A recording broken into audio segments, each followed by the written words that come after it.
लहानपणापासूनच भगवान परमात्मा खोडकर होते. आता प्रत्येक लेकरं लहानपणापासून खोड्या खोड्या करतात महाराज. लहानपणापासून लेकरं खोडकर असतात महाराज.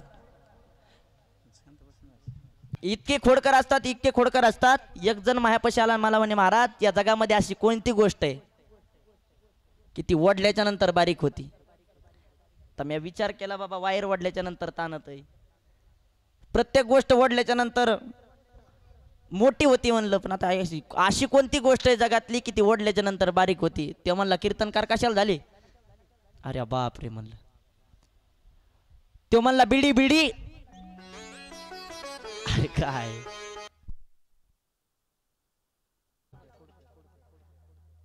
तर काय काय लेकरं एवढे खोरकर असतात, एवढे खोरकर असतात. एका गावामध्ये आम्ही रमेश दादा, दीपक दादा, माऊली दादा आम्ही कथेला गेलो होतो. आणि कथा त्या ठिकाणी दुपारची सुट्टी घेतली. असाच उन्हाचा पारा होता, चैत्राचा महिना होता. आणि अशा उन्हाच्या पाऱ्यामध्ये तो बाळू आमच्या जवळ आला आणि बाळू म्हणला, महाराज भला उन्हाचा पारा झालाय, चला ना आमच्या घरी ताक प्याला. म्हणलं चला आता उन्हाचा पारा आहे, ताक प्यावा. आम्ही गेलो, रमेश दादा आम्ही सगळे ताक प्यायला गेलो. थंडगार त्याने ताक आणलं फ्रीज मधून. सगळे सगळे महाराज लोक 2-2 तांब्या ताक पिले. किती तांब्या? 2-2 तांब्या ताक पिले. रमेश दादा सहज त्या पोराला म्हणले, अरे तू आम्हाला 2 तांब्या ताक पाजलंस, तू आई तुला काही म्हणणार तर नाही ना. तो म्हणला कशाला काय म्हणीन, त्याच्यात उंदीर मेलेला होता. असा राग आला, जसा हातात तांब्या घेतला तसाच त्याला फेकून मारला. धाड दिशेनं भिताळीला आदळला, तांब्या फुटला एवढ्याच जोऱ्यात. तो म्हणला, आई महाराजांनी आपला संडासला न्यायचा तांब्या फोडला. लेकरं इतके चित्र असतात महाराज, इतके चित्र असतात. एक कीर्तनाला गेल्याच्या नंतर एक पोरग जवळ आलं.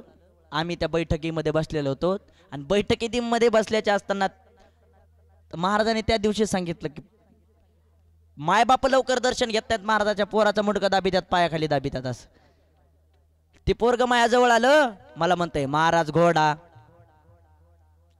महाराज घोडा. त्याची माय त्या ठिकाणी चहा करत होती आणि चहा आम्हाला आणून दिला. आम्ही सगळ्यांनी चहा घेतला. त्याचा झपका एकच, महाराज घोडा, महाराज घोडा. त्याच्या माईनाशी कडाल दिशेनं कानाखाली मारली आणि कडाल दिशेनं कानाखाली मारल्याच्या नंतर ती माय त्याला म्हणते, तुला गद्यातला आणि घोड्यातला फरक तरी कळतो का. लहान अवस्थेपासूनच लेकरं खोडकर असतात महाराज, लहान अवस्थेपासून. पण भगवान परमात्मा खोडकर. भगवान परमात्म्याने अनेक त्या ठिकाणी लीला केल्या, अनेक लीला केल्या. एक लक्षात घ्या, तुमच्या आमच्या जीवनाचं भगवंताने केलं त्याला चरित्र म्हणतात, पण तुमच्या आमच्या सगळ्या जीवनाचं सगळं विचित्र आहे.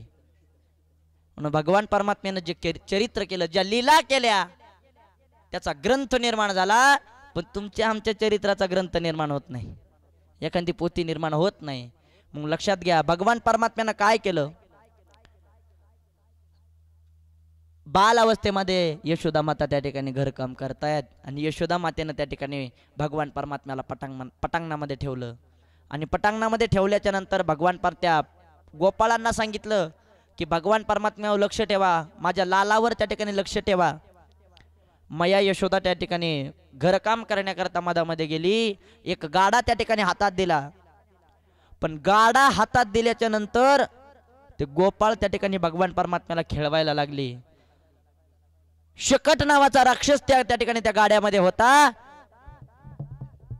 त्या शेकटानं भगवान परमात्म्याला फार असं वरती नेलं, फार असं वरती नेलं आणि तिथून भगवान परमात्म्याला पाडण्याचा प्रयत्न केला. पण लक्षात घ्या, तो जगाचा मालक आहे. भगवान परमात्म्यानं त्या ठिकाणी त्या शक्टासुराला त्या ठिकाणी जमिनीवरती आढळलं आणि त्या शक्टासुराचा त्या ठिकाणी भगवान परमात्म्यानं उद्धार केला. ही शकटभंजन नावाची त्या ठिकाणी लीला भगवंतानं केली. तदनंतर भगवान परमात्म्यानं तृणावर्ताचा उद्धार केला, तृणावर्ताचा सुद्धा उद्धार केला. हा तृणावर्त कोण होता, पण त्याआधी भगवान परमात्मा काय करायला लागले, बालावस्थेमध्ये भगवान परमात्मा रांगायला लागले महाराज. काय अवस्था भगवान परमात्म्याची. तळवे तळहात तळहात टेकीत तळवे तळहात तळहात टेकीत डाव्या गुडघ्याने रांगत डाव्या गुडघ्याने रांगत डाव्या गुडघ्याने रांगत तळवे तळहात तळहात टेकीत तळवे तळहात तळहात टेकीत डाव्या गुडघ्यानं रांगत गुडघ्यानं रांगत गुडघ्यानं रांगत. ओ रंगनी रंगनाथ तो म्या देखिला सई ए रंग निरंगनाथ तो म्या देखिला सई रंगनी रंगनाथ तो म्या देखिला सई आ रंग निरंगनाथ तो म्या देखिला सई. तळवे तळहात तळहात तळहात टेकीत तळवे तळहात तळहात तळहात टेकीत डाव्या गुडघ्याने रांगत डाव्या गुडघ्याने रांगत अन डाव्या गुडघ्याने रांगत अंडाव्या गुडघ्यानं रांगत अंडाव्या गुडघ्यानं रांगत डाव्या गुडघ्यानं रांगत रांगत. भगवान परमात्मा डाव्या गुडघा असा टेकायला लागले आणि डाव्या गुडघ्यानं भगवान परमात्मा रांगायला लागले. रंग निरंगनाथ तो म्या देखिला सई. जगाचा मालक रांगायला लागलाय माय आणि भगवान परमात्म्याच्या आईला नवल वाटायला लागलं. जगाचा मालक द्वारकेचा मालक त्या ठिकाणी भगवान परमात्मा रांगायला लागला. पण हा तृणावरत कोण होता. भगवान परमात्मा रांगायला लागले. पण एक दिवशी माता यशोदा त्या ठिकाणी भगवान परमात्म्याला मांडीवर घेतलं. मांडीवर भगवान परमात्मा घेतला. पण मांडीवर भगवान परमात्मा घेतल्याच्या नंतर मांडीला वज व्हायला लागलं. वज भगवान परमात्म्याची काही लीला असेल.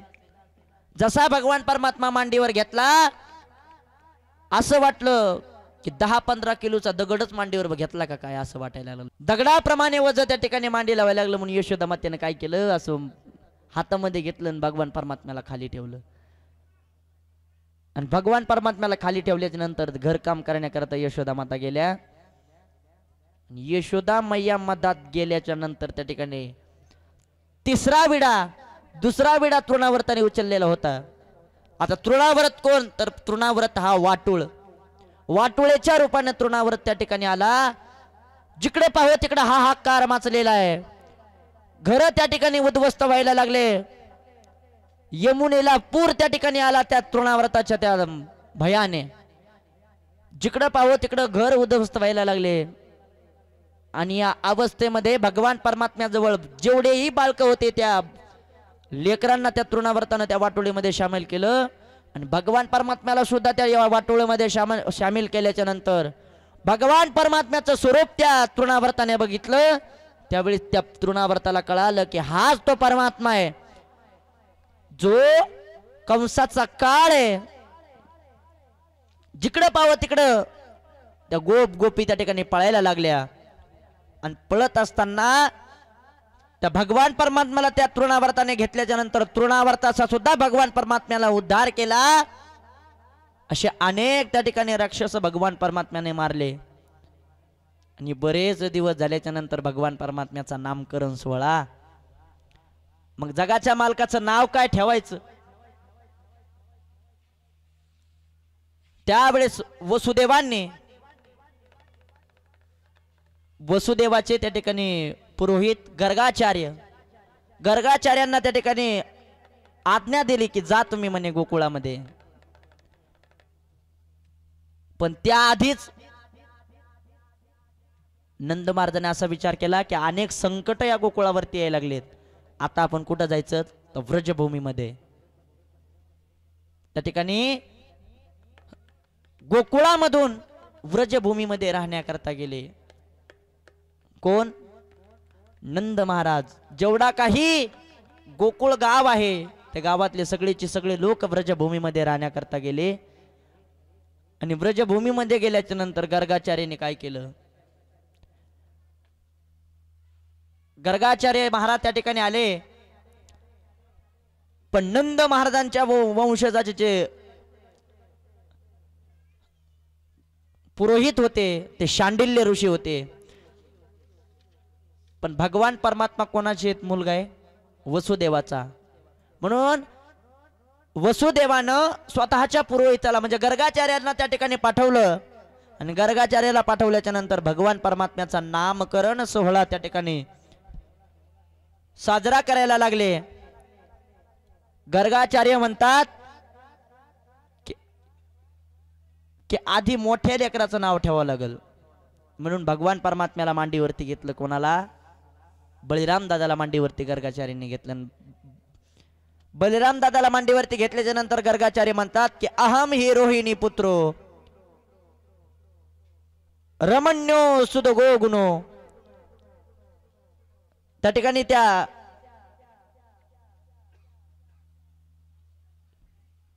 बळराम दादाला मांडीवरती घेतल्याच्या नंतर बळराम दादाचं नाव ठेवलं की राम आणि बळ एका ठिकाणी आलंय म्हणून याचं नाव आहे बलराम. बोलिए बलराम भगवान की जय. संकर्षण भगवान परमात्म्याचं नाव ठेवलं. संकर्षण सुद्धा एक नाव आहे भगवान परमात्म्याचं. पण भगवान परमात्म्याचे मोठे भाऊ दाऊ दादाचं नाव ठेवलं. आणि तदनंतर भगवान परमात्म्याला मांडीवरती घेतलं. भगवान परमात्म्याला मांडीवरती घेतल्याच्या नंतर गर्गाचार्य महाराज भगवान परमात्म्याकडे बघतात पण स्वतःचं चित्त हरवून गेले. गर्गाचार्य महाराज नेमकं नाव ठेवायचंय काय? भगवान परमात्म्याला मांडीवर घेतात आणि स्वतःचं चित्त हरवून घेतात. स्वतःचं चित्त त्या ठिकाणी भगवान परमात्म्यामध्ये एवढं विरळलं की त्या ठिकाणी कोण आहे माझ्या समोर याचं भान नाही राहिलं. आणि भगवान परमात्मा एवढा चित्त चोरे. त्यावेळेस गर्गाचार्य म्हणतात की हरीने माझे हरिले चित्त भार वित्त विसरले. भगवान परमात्म्यानं त्यांचं चित्त हरवून घेतलं आणि तदनंतर गर्गाचार्य महाराज ध्यानावर आले. आणि ध्यानावर आल्याच्या नंतर गर्गाचार्य महाराज म्हणतात प्राणाय स्वाहा व्यानाय स्वाहा सुदानाय स्वाहा उदानाय स्वाहा ब्राह्मणाय स्वाहा. अशा त्या ठिकाणी आहुत्या देऊन भगवान परमात्म्याचं नामकरण सोहळा त्या ठिकाणी आनंदामध्ये पार पडला. आणि भगवान परमात्म्याचं नाव काय ठेवणार सगळ्याची त्या ठिकाणी उत्कंठता निर्माण झाली. त्यावेळेस गर्गाचार्य महाराज म्हणतात की हा जो बालक आहे सगळ्यांना आकर्षण करणार आहे आणि आकर्षण करणार आहे म्हणून याचं नाव आपण काय ठेवू? आकर्षण इति कृष्ण. म्हणून भगवान परमात्म्याचं नाव कृष्ण ठेवलं. बोले कृष्ण भगवान की जय. जगाच्या मालकाचं नामकरण सोहळा झाला. वासुदेवाचा पुत्र म्हणून भगवान परमात्म्याचं नाव वासुदेव पडलं. दोन भगवंताचे नाव त्या ठिकाणी ठेवले आणि भगवंताचे नाव ठेवल्याच्या नंतर भगवंतानं त्या ठिकाणी खोड्या करायला सुरुवात केली. खोड्या करायला लागले. काही गवळणी त्या ठिकाणी धार काढायला गेल्या. भगवान परमात्मा काही गवळणी त्या ठिकाणी धार काढायला जायच्या तर भगवान परमात्मा आधीच त्या गायींचं दूध काढून त्या ठिकाणी घरी न्यायचे. अनेक खोड्या भगवान परमात्म्यानं केल्या. अनेक खोड्या केल्या भगवान परमात्म्यानं. अनेक त्या ठिकाणी खोड्या केल्या. काय खोड्या भगवंतानं केल्या की जगाचा मालक एका गवळणीच्या घरी त्या ठिकाणी गेला आणि त्या गवळणीच्या घरी काटे सराटे भगवान परमात्म्याने त्या ठिकाणी टाकले आणि त्या ठिकाणी दही दुधाची त्या ठिकाणी चोरी भगवान परमात्मा करायला लागले. पण एक गवळण भगवान परमात्म्या पुढे आली. भगवान परमात्म्याला म्हणते आमच्या घरी येऊन बघ मग सांगते तुला. भगवान परमात्म्यानं काय केलं? पेंद्याला म्हणतात पेंद्या तिच्या घर नंबर येऊन गिरे काय लयच वट करायला लागली म्हणे. भगवान परमात्म्यानं तिचा घर नंबर लिहून घेतला. भगवान परमात्मा रात्रीत तिच्या घरी गेले. भगवान परमात्मा तिच्या घरी गेले. तिच्या नवऱ्याची आणि तिच्या दाढीची आणि विणीची त्या ठिकाणी भगवान परमात्म्यानं गाठ मारली. एक लक्षात घ्या, लग्नामध्ये बांधलेली गाठ 7 जन्म त्या ठिकाणी ब्राह्मणांनी मारलेली गाठ सोडता येत नाही महाराज तुम्हाला आम्हाला. इतर जगाच्या मालकाने बांधलेली गाठ आहे, जगाच्या मालकाने बांधलेली गाठ आहे. त्या काळामध्ये आता ती गवळण होती उंचीला मोठी आणि हा गोपाळ होता ठेंगणा. दाढीची वेणीची गाठ मारली, जाळायला लागले तरी सुटत नव्हती, तोडायला लागले तरी तुटत नव्हती, सोडायला लागले तरी सुटत नव्हती. गाठ बाई कोणाशी सुटे ना, कोणालाच ती गाठ सुटाय नाही. अनेक त्या ठिकाणी भगवान परमात्म्यानं आणि हे सकाळ झाली 10 वाजली. जी गवळण सकाळी 4ला उठायची त्या गवळणीला 10 वाजले उठायला. गावातले लोक त्या घराजवळ आले आणि घराजवळ आल्याच्या नंतर म्हणतात काही झालं की काय, कोणी गेलं का काय. दरवाजा गावातल्या लोकांनी वाजवला. गोपाळ त्या ठिकाणी दरवाजा वाजायला लागले, पण भगवान परमात्म्यानं गोपाळांना सांगितलं जा म्हणे आज तमाशा आहे आपल्या गावामध्ये. गाठ त्या ठिकाणी कोणत्याच गोष्टीनं गाठ सुटत नव्हती. मग परमात्म्याला त्या ठिकाणी दरवाजा उघडला. दरवाजा उघडल्याच्या नंतर ती गोपी पुढं आणि हा गोपाळ पाठीमाग. ती गोपी पुढं, पण त्याच्या त्या दाढीची त्या ठिकाणी अशी दाढी वर झाली, झटका त्या ठिकाणी दाढीला बसायला लागला आणि त्या गोपीच्या दाढीची वेणीची गाठ मारल्याच्या नंतर परमात्म्याजवळ जातात. ही जगातला एकच असा व्यक्ती आहे की जो ही तुमची आमची गाठ सोडू शकेल. त्या परमात्म्याजवळ ती गवळण जाते आणि परमात्म्याला शरण येते, देवा आता माझं चुकलं. परमात्म्यानं अनेक खोड्या केल्या महाराज, अनेक खोड्या केल्या. सगळ्या गोपाळांना एकत्र केलं. काय पोरं चांगली होती का ते महाराज. गवळी याची ताक पिरे कोण पुरे चांगली. पण भगवान परमात्म्याने का जवळ केले तर एवढा त्यांचा छंद देवा. काय सेवा भक्तीची, ते भक्तीची सेवा पाहून, त्या गोपाळांची सेवा पाहून परमात्म्यानं त्यांना जवळ केलं. काय ती अवस्था. भगवान परमात्मा जवळ त्यांना घेतो, भगवान परमात्मा म्हणतो अरे काय रे तुमची अशी अवस्था झाली. अनेक खोड्या भगवंतानं केल्या. भगवान परमात्मा हळूहळू हळूहळू मोठे व्हायला लागले. आणि भगवान परमात्मा मोठे व्हायला लागले, खेळायला लागले.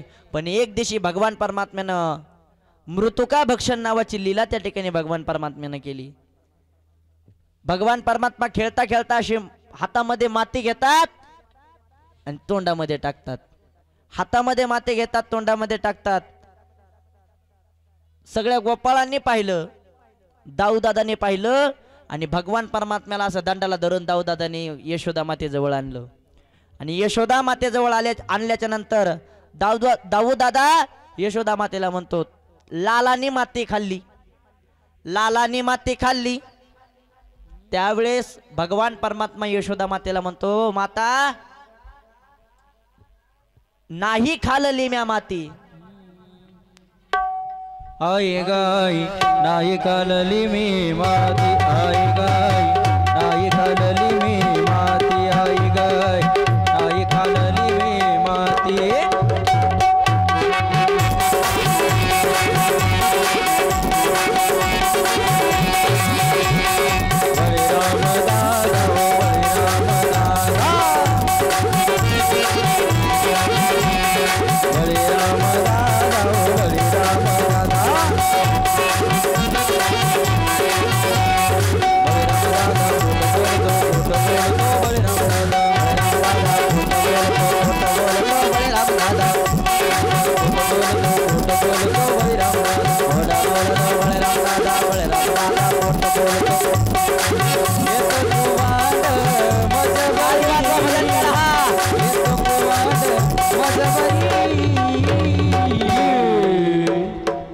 नाही खाल्ली मी आई ग आई खालली मी माती आई ग आई खालली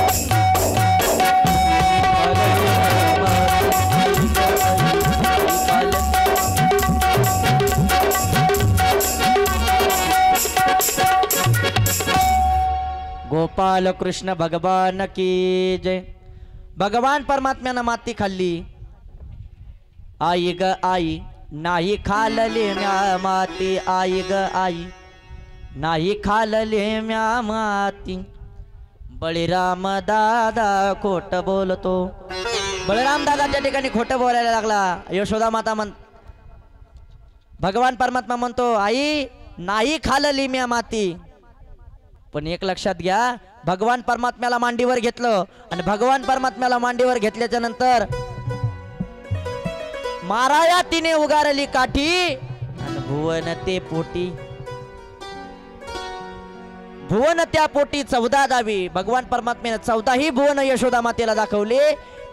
हे पहिलं दर्शन त्या ठिकाणी भगवान परमात्म्याला ब्रह्मांडाचं करवलं महाराज। आणि भगवान परमात्म्याला त्या ठिकाणी ब्रह्मांडाचं पहिलं दर्शन केल्याच्या नंतर भगवान परमात्म्याला त्या ठिकाणी काय केलं, तर ते नंद महाराज आहेत, ते पूर्वजन्मी द्रोण नावाचे वसू आहेत, ही धरा नावाची पत्नी आहे। भगवान परमात्मा खोड्या करायला लागले, पण खोड्या करायला लागले म्हणून यशोदा मातेने काय केलं, भगवान परमात्म्याला उखळाला बांधिलं। भगवान परमात्म्याला उखळाला बांधलं, पण जशा उखळाला भगवान परमात्मा बांधला, भगवान परमात्म्याची एवढी दोरी घेतली, पण भगवान परमात्म्याला त्या दोरीनं बांधल्याच्या नंतर दोरी सुद्धा कमी पडायला लागली। पुन्हा थोडी दोरी लावली तरी ही दोरी कमी पडायला लागली, पुन्हा थोडी दोरी लावली। यशोदा माता बेजार झाल्या, पण भगवान परमात्मा काय बांधता आला नाही। एक लक्षात घ्या, जगातल्या सगळ्या गोष्टी तुम्हाला आम्हाला बांधता येत्याल, पण जगाचा मालक लवकर कोणाच्या हातात येत नाही। पण जनाबाई भगवान परमात्म्याला म्हणतात की हृदय बंदी खाना केल्या, खाना हृदय बंदी खाना केल्या,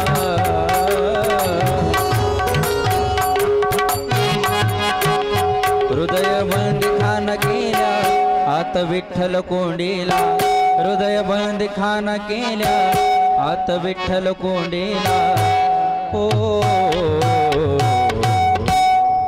दरीला पंढरीचा चोर, दरीला पंढरीचा चोर, दरीला दरीला पंढरीचा चोर, दरीला पंढरीचा चोर, दरीला पंढरीचा चोर, दरीला दरीला पंढरीचा चोर।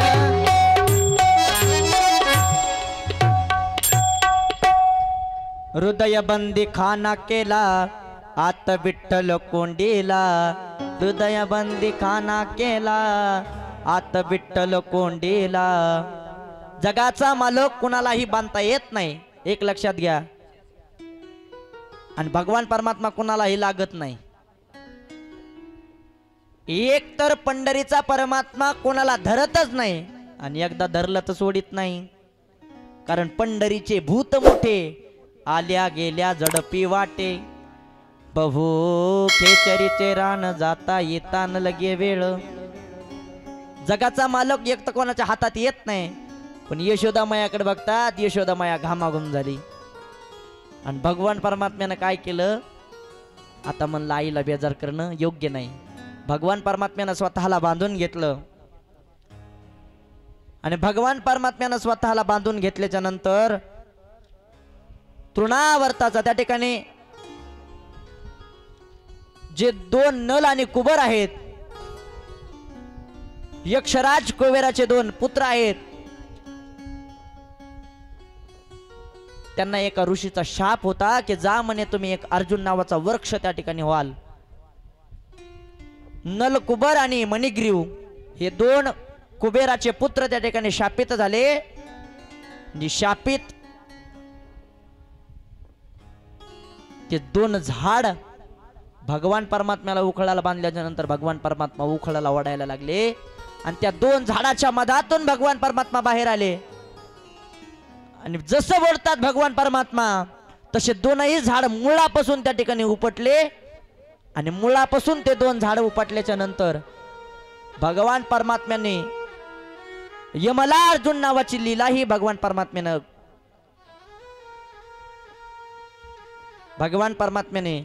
ही लीला त्या ठिकाणी केली. दामोदर लीला म्हणतात तिला. आणि ही दामोदर लीला भगवंतानं केली म्हणून भगवान परमात्म्याला दामोदर नाव पडलं. बोलिये दामोदर भगवान की जय. जय. भगवान परमात्म्याला दामोदर नाव पडलं.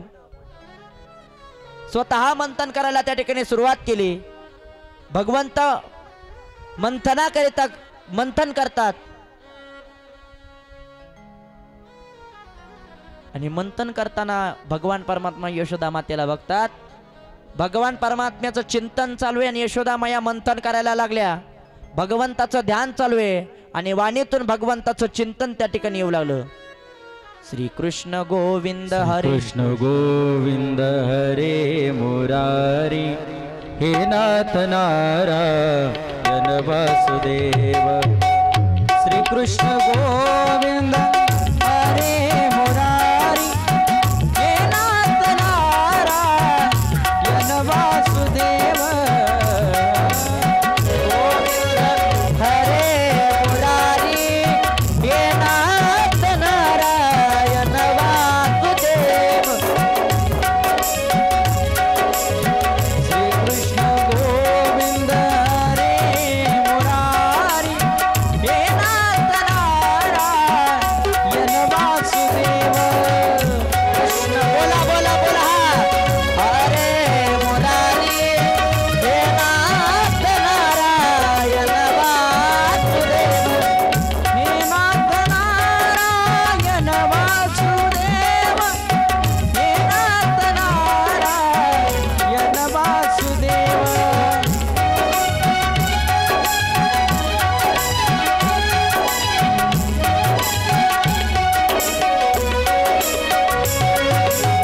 श्री कृष्ण गोविंद हरे भजन करा. हे नाथ नारायण वासुदेव. गोविंद हरे मुरारी हे नाथ नारायण वासुदेव.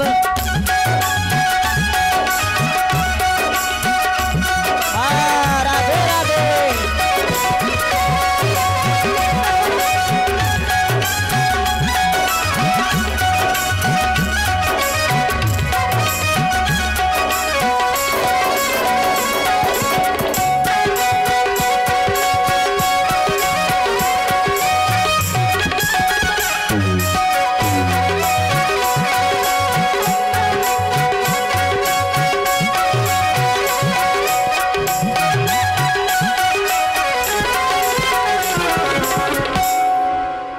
गोपाल कृष्ण भगवान की जय.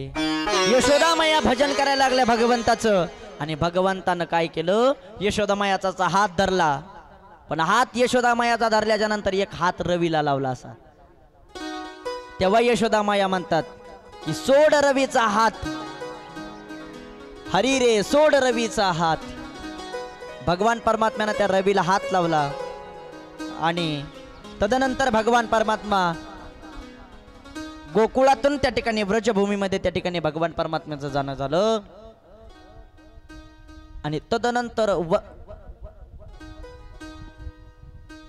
वत्सासुराचा भगवंताने उद्धार केला. वत्सासुर एका बैलाचं रूप धारण करून भगवान परमात्म्याला मारण्याकरता आलेला होता. त्याचा सुद्धा भगवान परमात्म्यानं उद्धार केला. बकासूर एका बगळ्याच्या रूपाने तो बकासूर आलेला होता. त्या बकासुराचा सुद्धा भगवान परमात्म्यानं उद्धार केला. आणि बकासुराचा उद्धार केल्याच्या नंतर भगवान परमात्म्याला तो बक नावाचा जो राक्षस आहे तो फार मोठा त्या ठिकाणी. पण ही कथा जी ही बकासुराची कथा आहे, ही बकासुराची कथा तुम्ही आम्ही जर श्रवण केली तर तुमच्या आमच्या जीवनाचा त्या ठिकाणी उद्धार होतो.